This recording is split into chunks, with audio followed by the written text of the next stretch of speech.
At the end of the last video, we had just created these crop marks, which are simply a matter of, let me just back up a step here so I can show you again. You create a rectangle, select the rectangle, go up to Effect, which is, yes, a weird place to put this since crop marks are not an effect. But anyway, you go to Crop Marks, you get your crop marks. Normally, as I was saying, these are used to cut in a very specific part. And the beauty of the way a crop mark and a bleed go together is that you set up your crop marks. You never ever show this item right now that is in magenta. So what you do is you select that and you put none for both the fill and the stroke. The crop marks remain. But the way a crop mark and a bleed work together is the bleed prints over by an extra 1/8 of an inch. The crop marks go out a total of a 1/4 inch away from your ideal area. You put a ruler on these, or in professional printing they use a machine to align these up. You get this cut. Even if it's off by a little bit, you still have the benefit of not seeing glaring white paper. In our case with these frames, the idea would be that we print this out, we're going to cut it about right here. We're going to leave the person that's stuffing these in the frames to cut them down to size the way they want, but they have these crop mark here as a reminder to know exactly where we want and how we want that image centered in the frame. Now, if you are ready to print at this point, you could go ahead and send this through with just one image on one side, and that way come out of the printer, full-size print, and if you needed to do any color adjustments, you could go ahead and do them and then move this over to the other side. If you're going to print like that, just be very careful about remembering how you put your paper in the printer. In fact, what you might want to even do is just, with the light marking material, don't use like a heavy marker or something where you're going to get ink and get the printer all dirty, but you'd make just a little mark on the paper that represents, say, the bottom left-hand corner. Feed the paper into the printer, print it, then you could take, if you needed to make any adjustments, make them, move this over, gotta make sure everything's unlocked here, move this over, and print again. Or maybe you even do this with a classmate at one time where you print both. But let's say that you knew that everything was going to be good and you were going to print it all at once, then you would just simply Option drag another copy over here, and notice the crop marks come with you. An important thing to remember is we said always stay 1/4 of an inch away from the edge. And that includes the crop marks. And I just want to emphasize again that we will not cut at these crop marks. We're basically just going to give the person that's going to be working with this in the frame much bigger area, like basically half that sheet of paper. Or, yeah, no less than 8.5 by 11.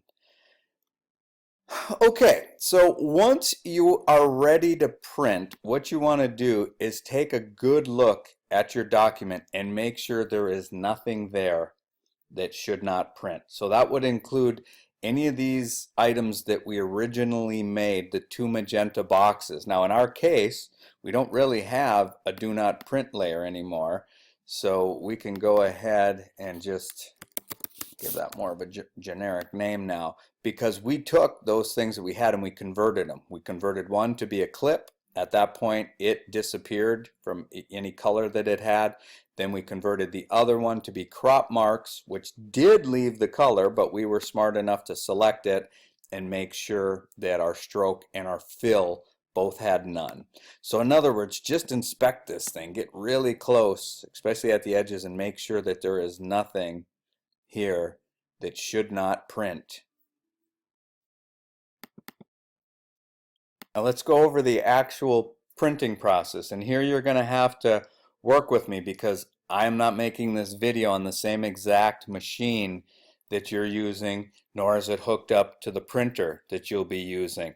But this is kind of a good way to do this so that you don't get pigeonholed and only know how to print on one computer. So in other words, you got to kind of follow along with me in a generic sense and then input what you'll actually be using. And I'll give you some options as we go. But the overall outline of the process is you have to tell the physical printer, the little machine that's going to print for you, what size paper you're using.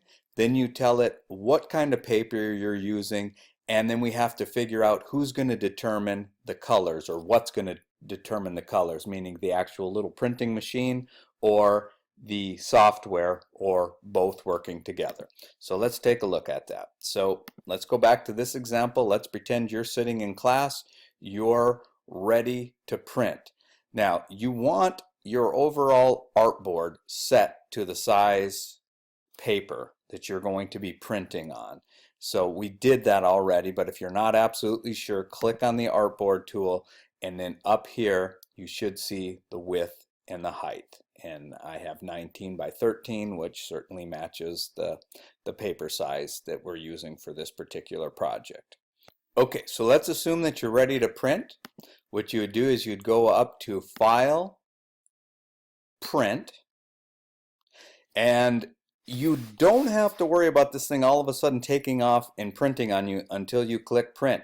So if you just want to try this in class to see if you know what you're doing, you can always hit done, which will lock your things that you picked in here. And if you don't feel like you're 100% sure at that point, call me over. Then all you have to do is go back up to File, Print, and because you click done, it'll save the last settings. So let's take her from the top to the bottom. So the first thing we have to do is say what we are going to print to. Now if you only have the choice of, let's say in the classroom, one of the printers in there and it's not the right one, then you might be sitting at a computer that just won't allow you to print. So what you'll probably see is something like printer A, printer B, or something, you know, with the effect of color in there. If it's a classroom with Epson printers, you should see Epson in there. So you pick the correct printer. Then we have to tell it what size paper we're going to print to. So we go to a drop down here, and because there is a good relationship here with the software communicating from the program to the printer, we usually see everything that we can print with. Now you will have to know, just generically speaking, a few things. You'd have to know that US letter is your 8.5 by 11. You have to know that tabloid is generally your 11 by 17.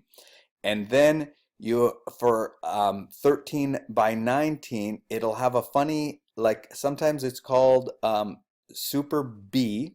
I believe that's what it's called in the Santiago classrooms.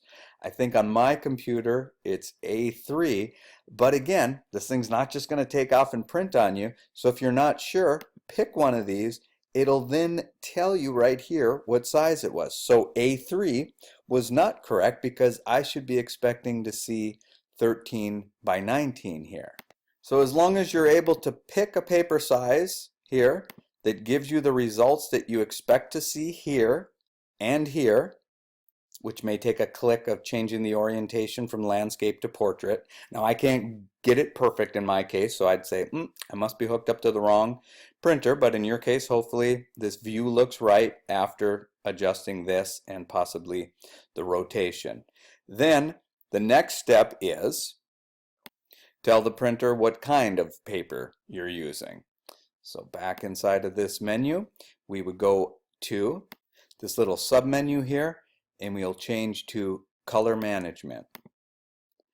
And then right here under printer profile, you'll knock this down or click the little tab there, and you'll go through and you will look for a paper that makes the most sense to your paper. And as long as the printer has been loaded with the correct software, you'll see a paper that either exactly matches what you want to use or very closely. So let's talk about what I mean by closely.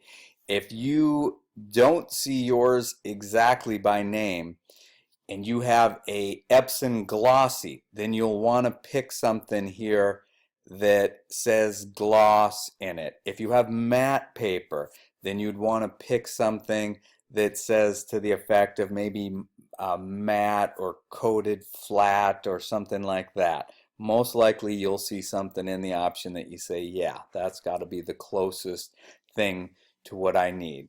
So let's just say, in my case, just for example's sake, that this was the proper one. And then that last thing on the list is figure out who's or what is handling the color. And generally what you want to do is pick the software program that you're using and say that it's going to determine the colors, which in this case is Illustrator. So that was those three main items. Under General, we chose the media size, make sure that we see here what we're expecting, make sure we look here to see what we're expecting, and then we went under Color Management. We went under Printer Profile and selected paper that made the most sense to what we're using in class. And then we went to Color Handling and said, yeah, let's let the software program. So if you're not sure about this part, just talk to me and I'll write it up on the board for all of the class to see. If you can't get what you want here, it's pretty much a mute issue, but you can definitely call me over to verify that you can or cannot use the printer that you're, or the computer that you're on to print. If not, you would just have to select another computer to use. Now in the next video, I'm going to show you something that can be very helpful, and that's how to make a viewfinder that you might be able to move around on your image when you're more in the development stages, so that you can find out just by moving around in here what is the best crop that you want. And I will also talk about, because I know a lot of you are curious, how you would print this if you were going to a commercial printer, so that you'll seem bright and intelligent the first time you deal with a commercial print facility.